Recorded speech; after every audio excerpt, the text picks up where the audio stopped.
குறும்பு பறவையும் பாசக்கார குடும்பமும் பாகம் 3. உனக்கு என்ன மச்சான், உனக்கு நேரம் சாப்பாடு தங்குறதுக்கு வீடு எங்களை மாதிரியா? நாங்களாம் என்னதான் ஜாலியாக இருந்தாலும் ஒவ்வொரு இடமா தேடி போய் சாப்பாடு தேடி சாப்பிடணும். அது மாதிரி கிடைக்கிற இடத்துல படுத்துப்போம். உனக்கு என்ன, நீ ராஜா மச்சான். அப்படிலாம் இல்லை, நானும் உங்களை மாதிரி இருக்கணும்னு தான் நிறைய ஆசைப்பட்றேன். என்னதான் அவங்க என்னை நல்லா பார்த்துக்கிட்டாலும் நேரத்துக்கு நேரம் சாப்பாடு தங்குறதுக்கு இடம் இப்படி எல்லாமே இருந்தாலும் எனக்கு உங்களை மாதிரி ஜாலியாக உங்களோட ஊர் சுற்றிட்டு சாப்பாடெல்லாம் தேடி சாப்பிட்டு உங்களோட ஜாலியாக தூங்கி இந்த மாதிரி இருக்க தான் எனக்கு ரொம்ப பிடிச்சிருக்கு. ஆனால் அவங்கள நான் குறையே சொல்ல மாட்டேன். அவங்க என்னை அவங்க வீட்டு பிள்ளை மாதிரி பார்த்துக்குறாங்க. அவ்வளோ சந்தோஷமாக இருக்கும் எனக்கு அவங்களோட இருக்கையில். அதே மாதிரி நான் உங்களோடையும் இருக்கணும்னு ஆசைப்பட்றேன் அதிகமாக. ஆனால் என்ன பண்ணுறது, அவங்கள விட்டு நான் வந்தால் அவங்க ரொம்ப கஷ்டப்படுவாங்க.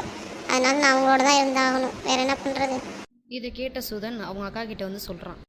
அக்கா, மீனுக்குட்டி நம்மளோட எவ்வளோ ஜாலியாக இருந்தாலும் அதுக்குன்னு ஒரு வாழ்க்கை இருக்குக்கா. நம்ம என்னமோ அதை சிறை பிடிச்சி வச்ச மாதிரி இருக்குக்கா. நம்ம மீனுக்குட்டியை சுதந்திரமாக விட்டுருவோம்க்கா. அது ஃப்ரெண்ட்ஸோட போய் ஜாலியாக இருக்கட்டும்க்கா. அது எப்போ நம்மகிட்ட வந்து பார்க்கணும்னு நினைக்கிதோ அப்போ பார்க்கட்டும். நம்மளோட பேசணும்னு நினைக்கிதோ பேசட்டும். அது வரைக்கும் அது ஜாலியாக இருக்கட்டும்க்கா. அது நம்மளை விட்டு போகாதடா தம்பி. நம்ம போன்னு சொன்னாலும் நம்ம தான் போகணும். உனக்கு ஸ்கூலுக்கு லீவ் விட்டாங்கல்ல, நான் வேணால் பாட்டிகிட்ட பேசுகிறேன். நம்ம கொஞ்ச நாளைக்கு போய் நம்ம ஊரில் இருந்துட்டு வருவோம். நம்ம சித்தி வீட்டுக்கு போவோம்டா. அங்கே போய் இருந்துட்டு கொஞ்ச நாள் கழிச்சு வந்தால் மீனுக்குட்டி எப்படி நம்மளை மறந்துருக்கும்.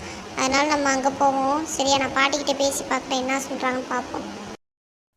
பாட்டி, உங்ககிட்ட ஒன்று சொல்லணும். நம்ம மீனுக்குட்டியை கொஞ்சம் சுதந்திரமாக விட்டுருவோம் பாட்டி.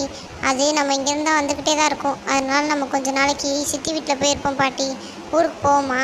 நீங்கள் தான் சொல்லணும் என்ன பண்ணலாம்னு. சரிம்மா, எப்படி நம்ம ஊருக்கு போய் தானே ஆகணும். சுதனுக்கு வேற லீவ் விட்டாச்சு. என்ன, எப்போவும் மீனுக்குட்டியை கூப்பிட்டு போவோம், இந்த தடவை விட்டுட்டு போகிறோம். சரி வாங்க கிளம்புங்க, பேக்கெல்லாம் எடுத்துகிட்டு வாங்க, கிளம்பலாம்.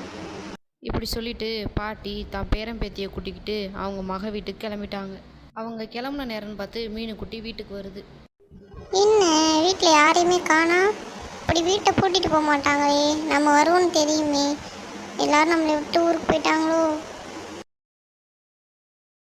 என்ன மச்சான், இப்போ தான் போனேன், அதுக்குள்ளே வந்துட்டேன்.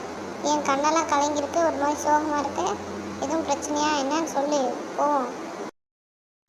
நான் என்னன்னு சொல்லுவேன், எல்லாரும் என்னை விட்டுட்டு ஊருக்கு போயிட்டாங்க போல. ஏன் இப்படி என்னை கூப்பிட்டு போனாங்கன்னு தெரில. எப்போவுமே என்னை கூட்டிகிட்டு தான் போவாங்க. எனக்கு தெரியும், சுதனுக்கு ஸ்கூல் லீவு இன்னையிலேருந்து. அதனால் எல்லாரும் அவங்க ஊருக்கு போயிட்டாங்க போல. என்னை கூட்டிகிட்டு போகாமல் போயிட்டாங்க. எனக்கு ரொம்ப வருத்தமாக இருக்குது. நான் அவங்கள தானே நம்பியிருந்தேன். அவங்க எப்போவுமே என்னை கைவிட மாட்டாங்க. இன்னைக்கு என்னை விட்டுட்டு போயிட்டாங்க. என்ன மச்சான் சொல்கிறேன், உன் வீட்டாளுங்க அப்படி பண்ண மாட்டாங்களே. என்னாச்சு திடீர்னு உன்னை இப்படி விட்டுட்டு போயிருக்காங்க? நீ எவ்வளோ வருத்தப்படுற? சரி விடு மச்சான், அவங்க எப்படி இங்கே வந்து தானே ஆகணும். அவங்களுக்கு இதுதான் சொந்த ஊர். லீவுக்கு தானே போயிருக்காங்க, வந்துடுவாங்க மச்சான். இவ்வளோ வருத்தப்படுற? விடு விடு, கவலைப்படாத, அதான் நாங்கள் இருக்கோம்ல. விடு மச்சான். டேய் மச்சான், நான் உங்கள் வீட்டாளர்களை பார்த்தேன்டா. நான் ஏரிக்கரை ஒரு வந்து தண்ணி குடிச்சிக்கிட்டு இருந்தேன். அப்போ தான் அவங்க அங்கிட்டு போனாங்க. அவங்க பேசிக்கிட்டே தான் போனாங்க. நம்ம இப்படி ஊருக்கு மீன் கூட்டிகிட்டு சொல்லாமல் போகிறோம், எல்லாம் அவனுக்காண்டி தானேன்னு சுதன் சொன்னான். பேசிட்டு போனாங்க. நினைக்கிறமோ அவங்க உனக்காண்டு தானே இப்படி உனக்கு தனியாக விட்டு போயிருக்காங்கன்னு நினைக்கிறேன். நீ தானே எங்களோட இருக்கணும்னு ஆசைப்பட்டேன், அது அவங்களுக்கு தெரிஞ்சிருச்சு போல. விடு மச்சான், இதுதான் உன்னோட வாழ்க்கை. அவங்களுக்கு தெரிஞ்சிருக்கு உனக்கு இதான் பிடிச்சிருக்குன்னு. நீ கொஞ்ச நாளைக்கு தானே எங்களோட இருக்க போகிற. அவங்க ஊர்லேருந்து வந்ததுக்கப்புறம் நீ அவங்களோட போய்க்கோ. அது வரைக்கும் உனக்கு பிடிச்ச வாழ்க்கையை எங்களோட சந்தோஷமாக இரு. சரியா, கவலைப்படாத மச்சான். அவங்க எப்படி திருப்பி இந்த ஊருக்கு தான் வந்தாகணும்.